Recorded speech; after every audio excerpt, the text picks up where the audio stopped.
The Lucy Show. Starring Lucille Ball.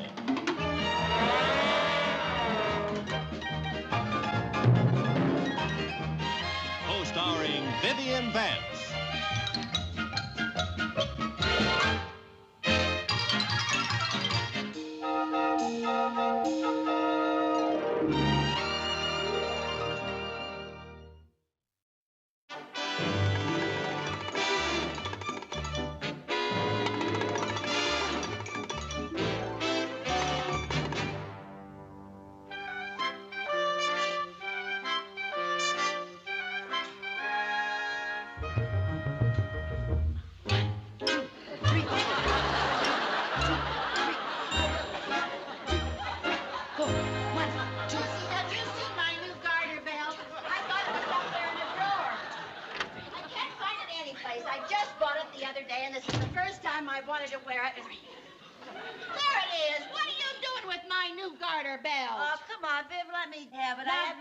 Give me that. I needed to keep in shape. Well, I needed to keep my shape in. Come on now, give it here. Oh, all right.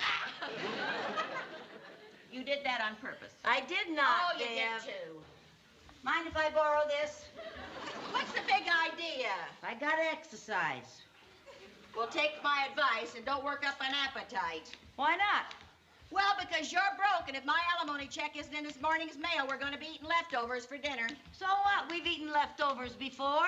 Yeah, but these leftovers are left over from last night's leftovers. Well, Viv, you just better get down to the bank and ask Mr. Mooney to loan me some money until I get my allowance. Me go? Oh, Lucy, Mr. Mooney wouldn't give me money for you if you'd been declared a disaster area. Well, at least you could give it a try. Why don't you handle him the way I do? Be pleasant, butter him up a little, and then very casually get down on your knees and beg for $50. Lucy, I couldn't get $50 out of that tightwad if I got down on my knees with a pair of loaded dice. Well, now, look, you can use my system. Tell them the children are starving and take out your handkerchief and wipe away some tears. But be sure and tell him it's a matter of life and death that I get $50. What if he only offers me 10? Grab it. Oh, come on now, Lucy. You play that scene so well. Why do you send me? I can't go. Why not? Because I have to go to work. Go to work? Yeah, that's why I'm trying to get in condition. Have you got a job? Oh, come on now. What kind of a job is it? I can't tell you. Oh, come on now, Lucy. You gotta tell me. Sorry, Viv. Oh, now, Lucy, just give me a hint. Well, Just a all little- I can say is it's the most exciting, thrilling, and dangerous work a woman ever had.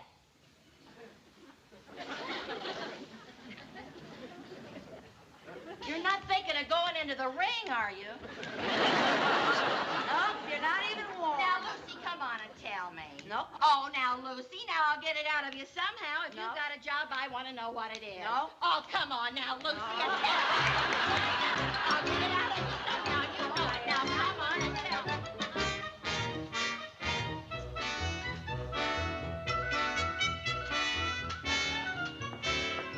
Good morning, Mr. Mooney. Oh, good morning, Mrs. Bagley. Oh, what a beautiful carnation. Oh, thank you. I grow them myself. You must have a green thumb. Yes, from counting green money. Oh, Mr. Mooney, you do have a delicious sense of humor. Lucy sent me. Yeah. Another financial crisis. Oh, I'll say it is, Mr. Mooney. I don't even have a nickel for the parking meter. It's just one of those times when my alimony check and her allowances run another dead heat. This is a business institution, not a racetrack. I'm not interested in your photo finishes. Well, I can't say I blame you. Ours is not a very pretty picture. What's that for? Isn't this where Mrs. Carmichael told you to turn on the tears? No, that comes after I mention the starving children. Oh, Mr. Mooney, believe me, this is serious, and all Lucy wants is just a little bit of an advance on her own money. Then why didn't Mrs. Carmichael come herself? She couldn't. She had to go to work. What, she has another job? Uh-huh. What's she doing? I don't know. All I know is that she has to keep in good physical shape. And she says it's the most exciting, dangerous job that a woman ever had. Maybe they're sending her to the moon. Well, if they are, they'll be sending her on an empty stomach. Believe me now, Mr. Mooney, we're just starving. Couldn't you just see your way clear? Mrs. Carmichael has given me the malnutrition bit before. Oh, but Mr. Mooney, this time it's true. Believe me, this morning I stuck my head in the refrigerator, and that's the only meat that's been in there for a week. Oh, Mr. Mooney, believe me, there's no food. And when mealtime comes around, I start thinking of the children. Oh, good heavens, I can't have you putting ketchup on them. All right, I'll advance Mrs. Carmichael a few dollars for groceries. 50? 10. I'll take it.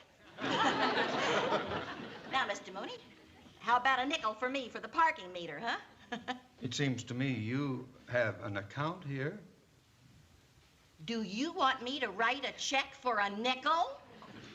Unless you'd rather fill out an application for a loan.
Oh, just a minute, officer, just a minute.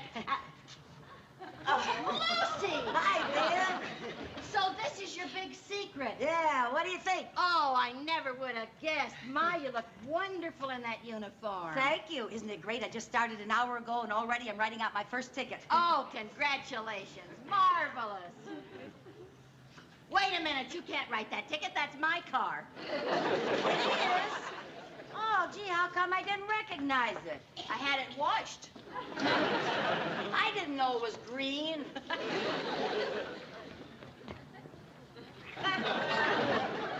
What are you doing? I have to finish writing out your ticket. Lucy, you can't give me a ticket. I have to. Here's my nickel for the meter. See, right here. Too late. You wouldn't. Let me see your driver's license. Are you out of your mind?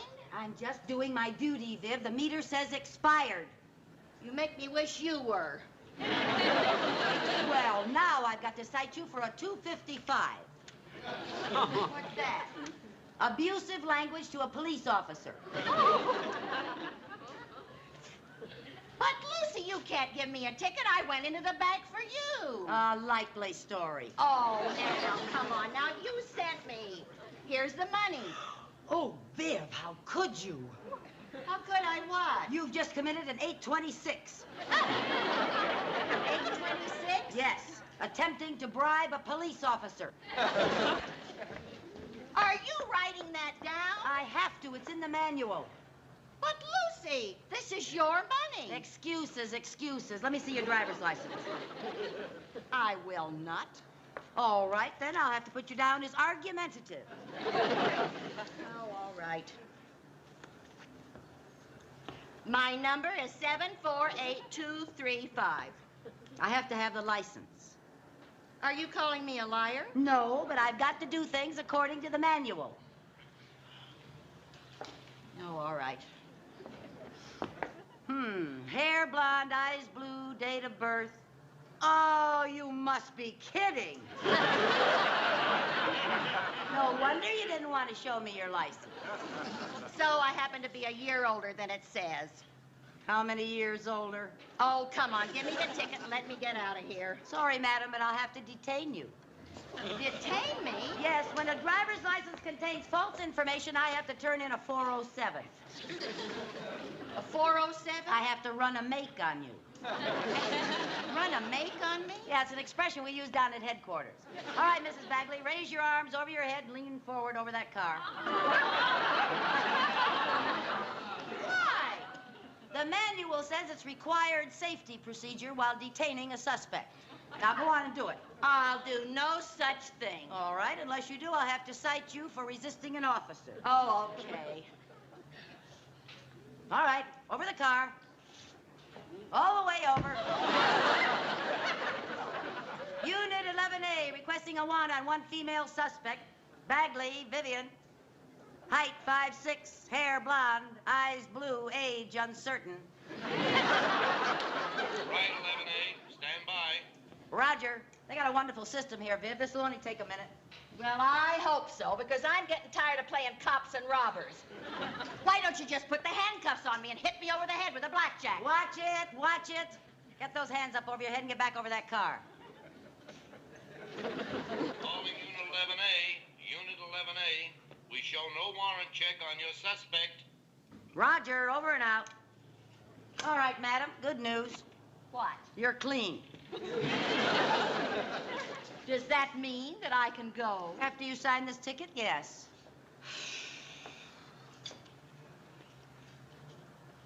Thank you. There you are.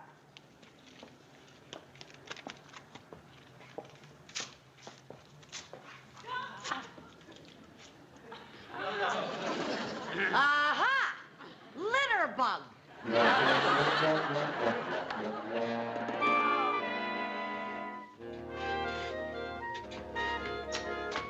Hi, girl. Hey, wait till you hear what a success I am down at headquarters. They said I gave out more tickets than any rookie they'd ever had, including men rookies. And boy, did I make a big hit with that 7 violation ticket I gave you. Thanks to you, I'm liable to make sergeant soon.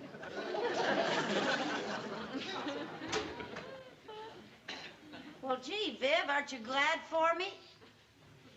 Oh, Viv, don't hold a grudge. I was only doing my job. Well, let's not talk shop. I'm off duty now.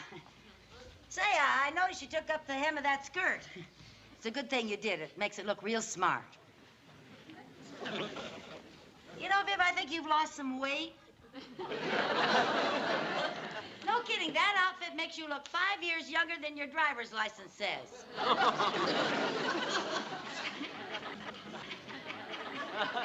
Gee whiz, Viv. No matter what kind of beast we've had, we've never not talked. At least we had the decency and courtesy to argue and yell at each other. Oh, Viv, will you say something? Anything. Copper? Oh, I wish you'd stop talking like that. When will you civilians realize that a policeman is your best friend? A policeman, yes, but not a stormtrooper. Stormtrooper? Why, you meter cheater? Meter cheater. Oh, Viv, let's not quarrel. Have you started dinner yet? Not yet. I just got back from doing my shoplifting. Oh, Viv, you're funny, honey. Don't try to make up with me, J. Edna Hoover.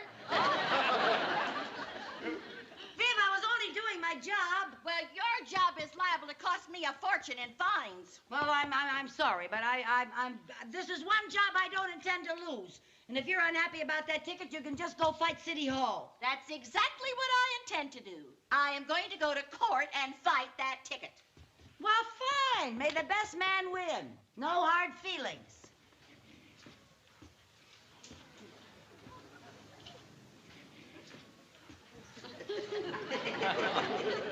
Oh, I guess you were only doing your job. That's right. You didn't know it was my card. Of course I didn't.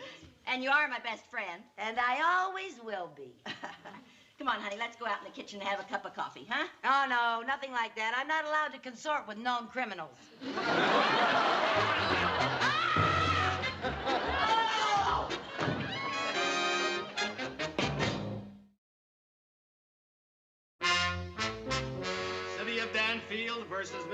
Vivian Bagley. Is Mrs. Bagley present? Right here, Your Honor. Will you step up here, please? Yes, sir. And Officer Carmichael.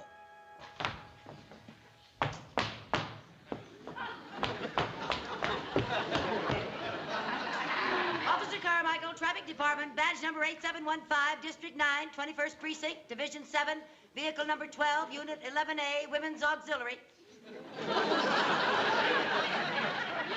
Thank you. Now, Mrs. Bagley, about these various charges listed against you, how do you plead to the charge of overtime parking?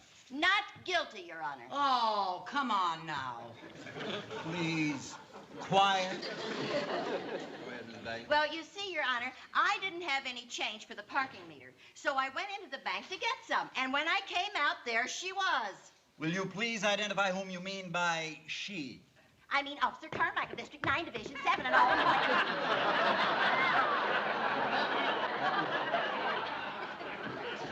And did you explain your situation to Officer Carmichael? Oh, I certainly did, Your Honor. She had no right to give me that ticket. I call them as I see them.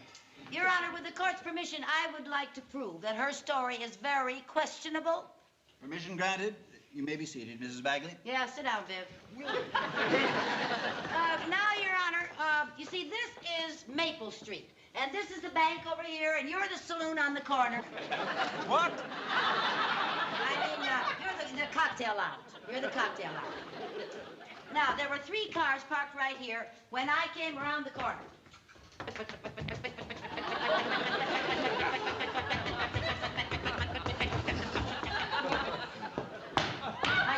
I got off. Officer Carmichael, will you please explain the meaning of this travesty? Well, with the court's indulgence, I'm trying to establish a time element. What time element? I'm trying to establish that there was more than enough time for any normal person to go into a bank and get some change. Get off. What do you say to this, Mrs. Bagley? Mr. Mooney here will testify that I did go into the bank and that I did ask for change for the parking meter. That's true, Your Honor. Well, a transaction like that shouldn't take much time. She didn't have any money. I finally had to write him a check for 5 cents. Well, cashing a check doesn't take very much time. Well, first we had to check her balance. For a nickel? It was insufficient. Then how could you possibly expect to take care of the meter? Well, I expected to take the money out of the money that he gave me to give to her. Mr. Mooney, why would you be giving a police officer money? Because it was my money. We handle her trust fund. Well, if it's her money, why did you give it to Mrs. Bagley? Because I didn't want her head to be the only meat in the refrigerator.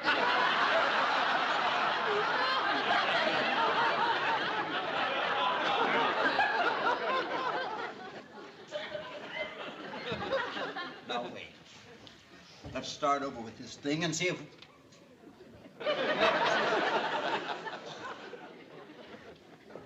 Will you go and sit down someplace?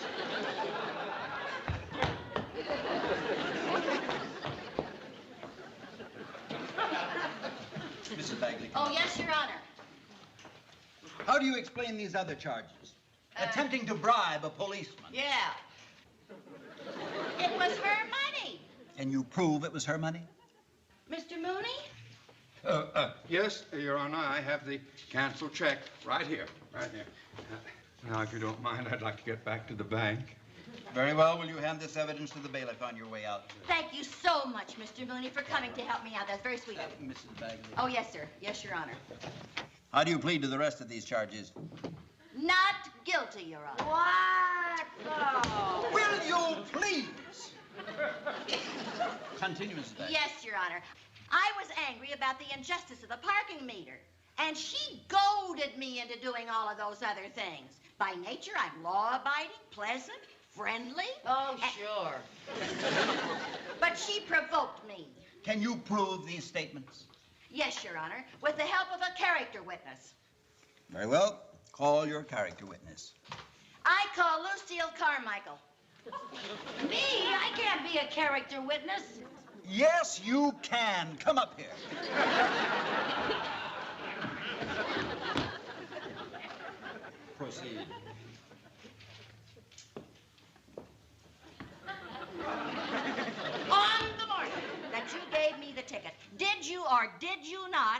argument with Vivian Bagley. I don't remember. Oh, a likely story. Do you deny that an argument took place between you and said Vivian Bagley? You started it. Oh, that's beside the point. It is not beside It the is point. beside the No, point. it That's isn't. not the You way got you us argue. up to Ladies, that ladies, level, that's please. why. You start Lady all the Officer time. Carmichael. Mrs. Bagley, it is only fair to point out to you that you are hurting your own case by showing that you are quarrelsome. Yes, sir. All right, Continue. sir. Now then, Your Honor, I will prove to this court that said argument was not said Mrs. Bagley's fault because it was caused by what said Lucille Carmichael said. What did I say? Well, it wasn't exactly what you said. It was what you did. Well, what did she did? I mean, what did she do? Your Honor, wouldn't you quarrel if you walked into the living room and found someone pulling on your brand new garter belt? I don't think I understand. Well, she was pulling it all out of shape. That's what she Oh, was doing. Vivian, I was not. I was pulling on it like this. Well, why would you be pulling on anybody's garter belt? So I could become a policeman. I was getting in shape for my physical. In 20 years on the bench, You I've never... see how she provokes you? You see, Your Honor? You see how she provokes you? Then you can imagine her provoking me with my sweet disposition. Oh, sweet disposition. Well, perhaps some of these charges have been provoked and exaggerated. Just a minute. What about the charge of falsifying her driver's license? Well, can you explain that? Well, Judge, I did make a little mistake about the date of my birth. That is not an uncommon practice with the feminine sex. And so far as a woman's age is concerned, I think our Motor Vehicle Bureau is chivalrous enough to close one eye. For the age she put down, they'd have to close both eyes and wear dark glasses. Your Honor, that's contempt of court. Your Honor, do I have to stand here and be cross-examined by this bleached blonde Perry Mason? Oh, your hair hasn't been its original color for 20 years. Is that 20 so? years that How I would know you of. know? You just happen to have those dark Order! so- Order in this court!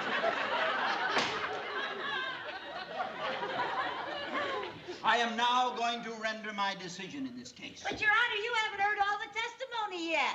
Please let me run my own court. Well, yes, if you put it that way.